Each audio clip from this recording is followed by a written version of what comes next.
Welcome to the next episode of the Retail Corner podcast. I'm joined today by Darpan Seth. He is the CEO and entrepreneur of Nextuple.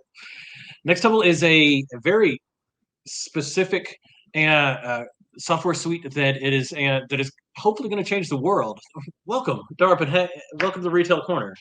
Thank you so much for having me. I really, hopefully it'll be an enjoyable conversation for us. I'm looking forward to it. Well, that's the hope. That's the hope. And so, for people who don't know, Darpan, you started out as a well-educated man, and can you kind of walk us through your progress and walk us through your rise to CEO? Yeah. So it's interesting, So I'm a computer science engineer with my schooling, and the very first place where I joined as a computer science programmer, one of my managers there told me that you might want to consider a different profession, right out the gate. And so it made me, yeah. Well, I wrote a program. It worked just the way it was supposed to. But when he read my source code, that was his suggestion to me. No, never mind that, because I didn't take his advice. I stayed on in the software profession, and I said, took that on as a challenge and said, hey, I'm going to figure it out. I'm going to learn. I'm going to get better at it. And 20, 25 odd years later, I'm still very much in the technology field and working with some of the best and brightest minds. So I couldn't be more excited to be here. Awesome. And so can you tell us a little bit about Nextuple, just kind of a little bit, just to make sure that we're all talking on the same field here? Yeah, sure. So, a little bit of background first. So, I've been in what they call the inventory and order management technology space for the last 20, 25 years.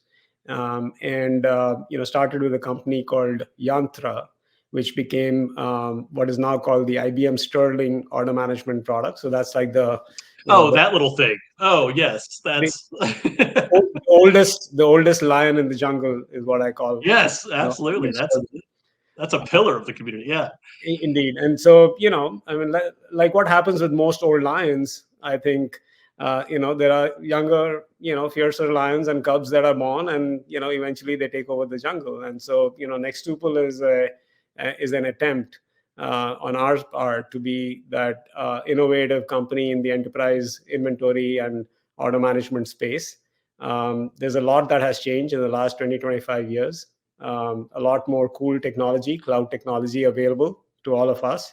Artificial intelligence has become, pretty phenomenally real in the last year and a half. And order management systems are a well-established, piece of enterprise software that a lot of brands and retailers have been relying on for many, many years. So with the new technology available, we saw a unique opportunity in being able to elevate the performance, of these enterprise order management systems to the next level. Where we could help retailers, achieve much better customer experience, reduce their cost to serve, and simply just get much better at their omni operation, which has also gotten very complex over the years. So that's the path that Nextuple is on, is to really build some new software products in this space. Well, I think you said it correctly, because there's all sorts of technology that's coming out for the customer experience. There's all sorts of technology that's coming out for logistics and that last mile and that order management system, but they've just piled on top of each other. And it's like a Jenga tower for a lot of companies, where you've got one program over here that was designed 20 years ago that's running something that's running AI now. And so bringing all those together, and especially the customer service experience, or the customer experience, and the order management experience and the logistics experience, used to be just different sides of the building. Exactly. And I don't know what happened. A couple of years ago, people got real comfortable with order management. People got real comfortable with ordering things at home. I forget exactly what happened, but that is that kind of paradigm shift brought all those customers face to face with logistics and with order management. And so, what are you seeing right now? That how are you seeing a well-designed system work right Yeah, so you're spot on in your understanding of what has happened over the last few years. On one hand, there's this explosion of customers buying online through different mechanisms. There's sometimes they're buying off of a retailer or brand's site. Sometimes they are on Instacart. Sometimes they are on a marketplace, now? and they're buying products from there. And on the other hand, there's this explosion of delivery and logistics options, right? So you could use a FedEx to ship something to you. You could use a DoorDash to get it delivered to your office, or you could walk into a store and pick up inventory or whatever you bought as a pickup, right? What's happened is that auto management systems sort of sit at the intersection of these two things, right? So it's like the Right. engine. It's like the engine that powers the car, right? Everything has changed about the car, but except the engine, right? And so if you want to go faster, if you want to be more agile with revving up power when you need it, you have a peak coming up and you want to rev up the power, you need to be able to have a powerful auto management system that different parts of that auto management application can serve different types of these consumers that are coming at it, right? And we find that brands and retailers have been struggling to innovate because this engine is just a thing. It's a block, right? And you can't just It you is. cannot innovate fast enough inside of it, around it. And that's the problem that we are solving with our auto management studio. So think of this like amazing scaffolding around that engine with all the turbocharging that an auto management system needs to augment and elevate the performance of an auto management without having to worry too much about what this block looks like, or what's Right. inside that box. So that's our approach to solving it, is to you know be additive and be an augmentation layer around an auto management system, and make your inventory be more accurate, make your estimated delivery dates on your website be a lot more accurate in terms of, and predictive in All terms of right. what's likely to happen with your particular order, and get really take a forensics approach to solving for that customer experience as an order flows from pre-purchase to post-purchase and then to fulfillment.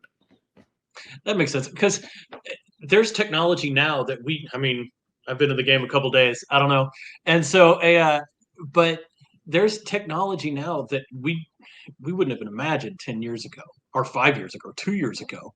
That and I mean, I hate to do it, but every podcast in the world, every conversation I'm having with every single client is, okay, how are we using this new technology? How if I say AI 10 times in a day, then I must be standing alone in a field.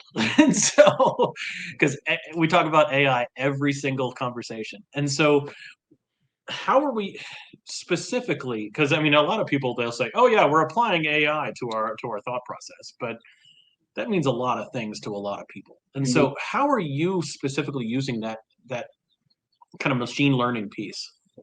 That's a great question, right? I mean, at Nextuple, we have taken a first principles approach to solving all the problems that we solve in the space, in the inventory management, auto management space, right? And so um, as this AI toolkit has become available to us more generally, with the open AI innovation, and now everybody's following suit with their own toolkits, and large language models, small language models, etc. Sure. The question we've asked ourselves is, great, this seems like a lot of hype here, right? But where's the reality, right? Where does it really add value, and how can we make it useful and meaningful for our customers, versus just saying, oh, we are also an AI first company, right? So we got down to the brass tacks. We experimented with it, we stayed with what we know, right? And we have applied it to very, very specific use cases, right? So I'll give you an example. One of our most powerful microservices is what we call a promising engine. And what that does is it gives an accurate estimated delivery date to a potential customer that's browsing a website, right? So you have inventory, you have carrier capacity, you have calendars, you have your sourcing rules, in how you might pick up an order from a vast network of stores or fulfillment centers, right? So all of these things factor into painting a simple promise on a website saying, hey, if you click and buy now, you're likely to get it in a day, 2 days, or 7 days, right? And most of this is based on static feeds or static rules that you can feed into what we call the promise engine, right? Uh, but where we can apply AI to a construct like this is to make this promise be predictive and actually learn, from what's actually happening with a retailer and a brand's orders as they are getting processed real time. And so we So, take, yeah, so exactly. you're actually dealing real time data, like bringing in bringing that piece, not just history, but actual Actually what's real happening time and is, looking forward. yes, Yeah. there's historical data that informs what's the likely workload, and then there is past performance. So if you're using a particular vendor to fulfill an order, what was their performance like the last time something similar was ordered, and guess what is their current backlog of the number of orders they're currently processing, and what is their Right. capacity, and how does all of that factor into when they're likely to meet your promise date, right? And so we are applying AI in that specific use case to get more predictive and more capable of giving a more accurate estimated delivery date, and therefore the customer is relatively sure of getting it at the time that they actually place the order and they want it by. Particularly important in the case of say jewelry. One of our clients is in the jewelry space, and oftentimes you want to get a ring manufactured and delivered before you want to go down on your knee, right? And you cannot miss that date when you've planned, because you got everything else lined up. That can ruin some plans. Yeah. Exactly right. So it's an important customer experience problem, and it's gets thorny if you get it wrong, right? And that's where I think AI and ML, machine learning, can be super powerful if done right. And so we are using that in cases like that to make it better. So you talked about a little about jewelry. You talked about other retailers. Like, where are you seeing this just get traction? What kind of industry are you seeing that's going to benefit from these kind of things first? Is it big box retailers and washers and dryers? Is it the jewelry? Is it what are we expecting? So the way we see it is that enterprise retailers, brands, B2B businesses, essentially businesses that are sort of the next level from an Amazon and a Walmart and a Target, where their operations are large enough, complex enough, that they have all the complexities of the bigger guys, but they don't have the ability to invest as much in solving every little problem. To put 100 warehouses everywhere across the country. Exactly right. And that's where I think having advanced technology available to those set of retailers and brands is super crucial, because now they can apply intelligence on top of their current operations to make things better. You're not throwing labor at these problems. You're not putting hordes of analysts trying to understand and read through data and then figuring out where is the exact problem. I think applying machine learning on top of processes for these kind of companies where you have the problem but you don't have the resources to actually get at the solve for it, is where I find the most application, and we're seeing it come alive as we speak. It's very real, but there is a lot of confusion as well. Right. I mean, and like you said, companies have been doing data analytics, and I'm kind of a data nerd myself, and it's like data analytics and that process has been building the road for all these years, and like, oh yeah, it's a great road. There's not a lot to go down it, and now there's the technology is coming around that we're starting to see the cars appear on the road. The data is allowing things to just run as fast as possible. And so, are you seeing any changes in data analytics, like from a higher viewpoint?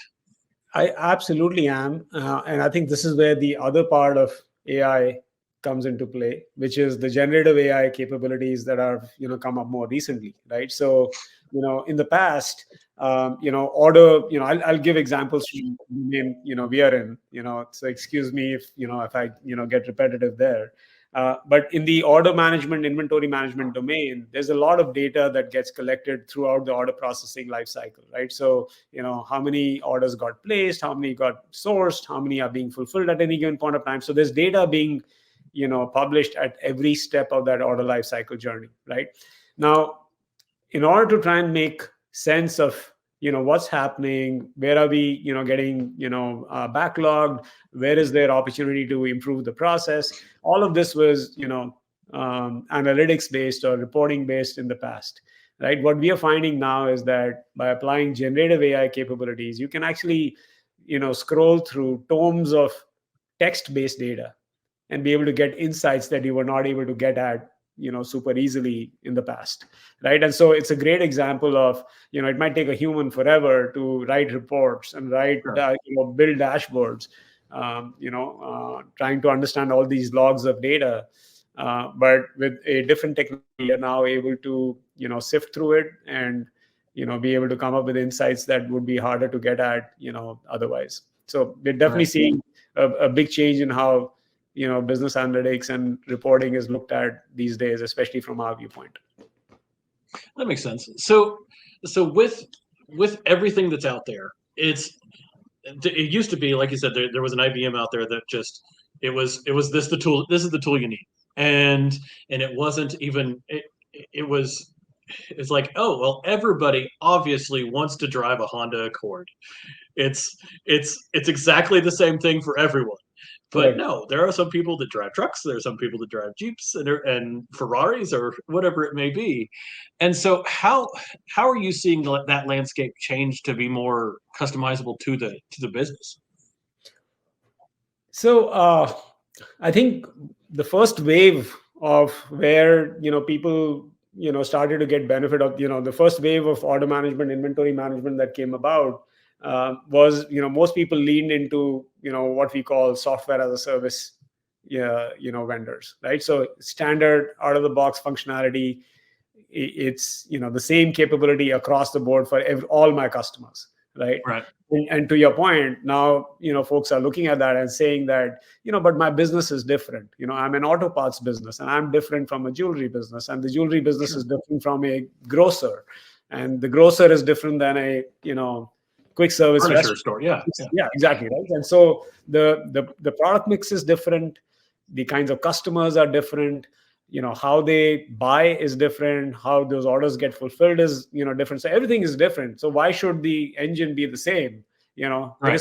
irrespective of the load that you're carrying on that vehicle, right? And so you, in some cases you need a bigger trailer bed, in other cases you need a more powerful engine, in yet other cases you need a covered cab, in other cases you can have an open cab, right? And so I Right. think that optionality, I think, is something that is almost become a necessity in this day, and it's very hard for software as a service vendors to provide that optionality at that level, because their model or their premise is really, hey, it's a one size fits all, and it's I get all my tenants on the Right. same platform, the same software, and I keep everybody upgraded at the same time, right? Which doesn't really apply itself very well to what the industry needs at the current time, right? And That so makes sense.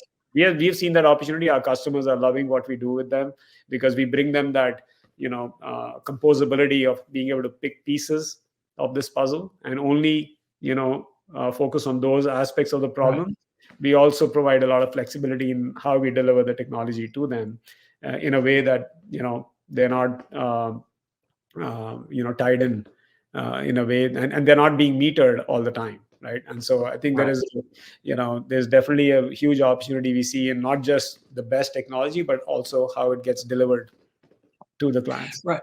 So I mean, you're talking about just this open field of customization and this open field of opportunity for people to step in and say, you know what, I'm not the old lion, and it's a completely different jungle nowadays even. So, um, as an entrepreneur, I kind of want to talk about that a little bit, if that's okay. Yeah, as an entrepreneur, like you started out and you were programming, you were wanting to kind of take that path.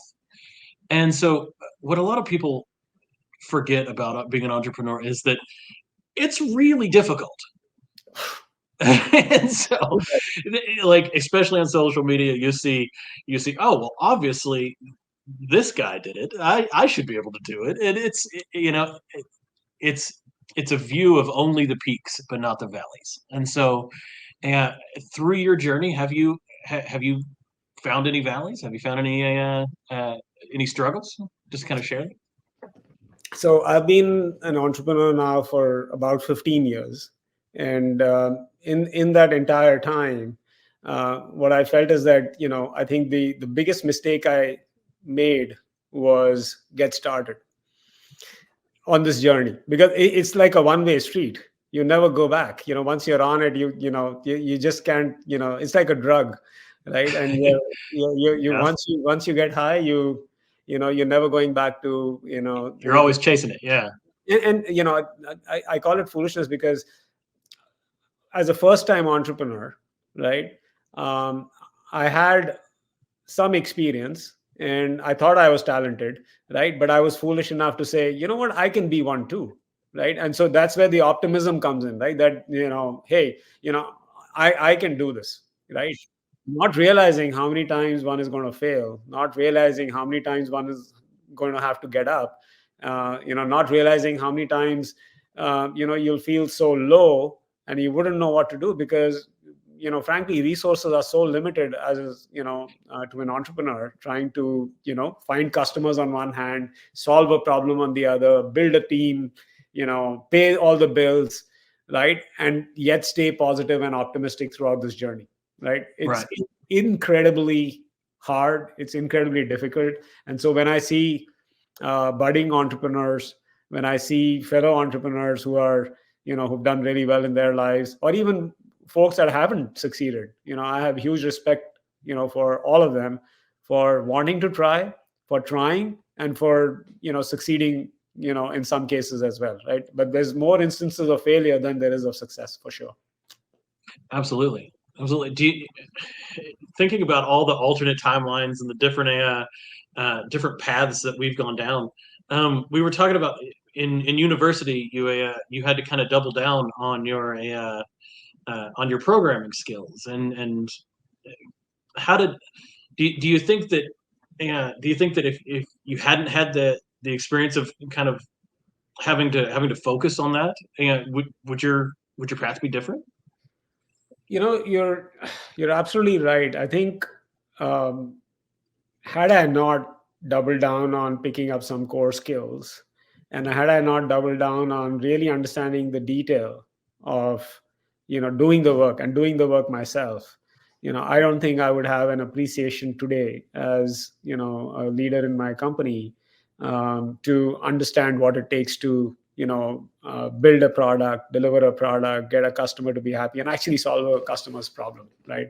So I felt like getting some grounding lessons early in life, I think, is really important. And that's why people say, hey, you should have some experience before you try and be an entrepreneur, because Sure.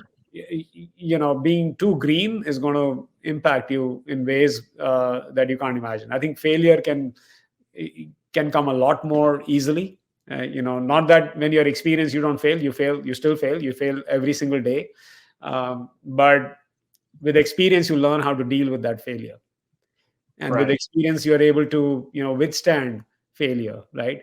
With experience you are able to come to expect failure, and therefore you don't mind it, right? So I think that it's that graduation curve of an entrepreneur, that you go from, hey, I'm going to be wildly successful in this, I'm not going to fail, to fail for the first time and realizing, oh my god, I failed, to thinking that, oh yeah, failure happens more than once, and then at the next level to say, you know what, it's going to happen, I know it's going to happen, right? And therefore being totally okay with it, and being prepared that you're not going to be caught off guards, that if you fail you're never going to be able to get up again. So you almost want to take risks which are bite size, And if I fail, it's okay because I can still get back up and try again, right? Right. So as a first time entrepreneur, you might not index on, I need to have some potential energy left to get back up, right?